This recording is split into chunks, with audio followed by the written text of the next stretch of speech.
So today we are going to know an example of cytoplasmic inheritance. Cytoplasmic inheritance is a transmission of genes that are not located in the nucleus.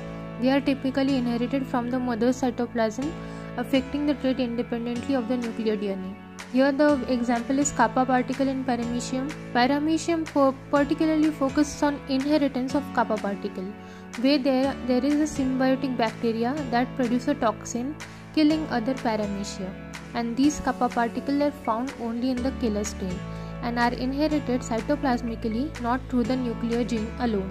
So killer strain capital K and K have both dominant K gene and kappa particle.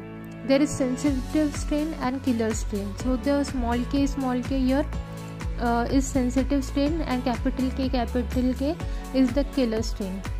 The sensitive strain have the recessive small k gene and no kappa particle, whereas the killer have kappa particles. So kappa particles are inherited only if it is passed by the cytoplasmically. So K gene is necessary for maintaining the kappa particle but not sufficient on its own. So here we can see no cytoplasmic exchange. Here we cross a killer with sensitive. So the conjugation happens but in short duration. So only nuclear exchange and no cytoplasmic exchange is done, resulting X conjugates. Both becomes capital K and small k genetically heterozygous. Only the original killer strain has kappa particle. After autogamy, self-fertilization, half of the progeny get capital K, capital K or capital K and small k genotype, but only those with original kappa particle will be killer. Other become sensitive even if they have K gene because they don't inherit kappa particle.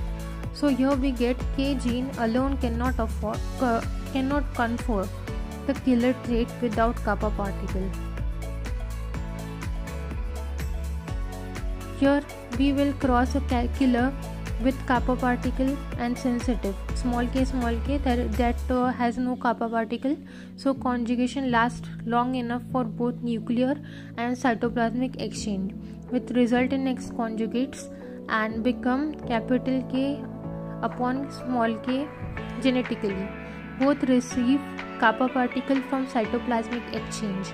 After autogamy, some progeny become capital K upon capital K or capital K upon small k and retains kappa particle that gives the killer.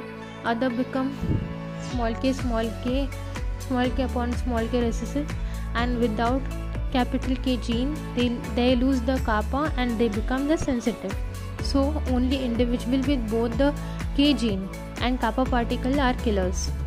Here the important factor is K gene needs a killer trait, yes, the nuclear trait, whereas the kappa particle it needs the cytoplasmic killer trait, and cytoplasmic exchange is essential to pass kappa to non-killer traits. Thanks for watching. Do like, share and subscribe.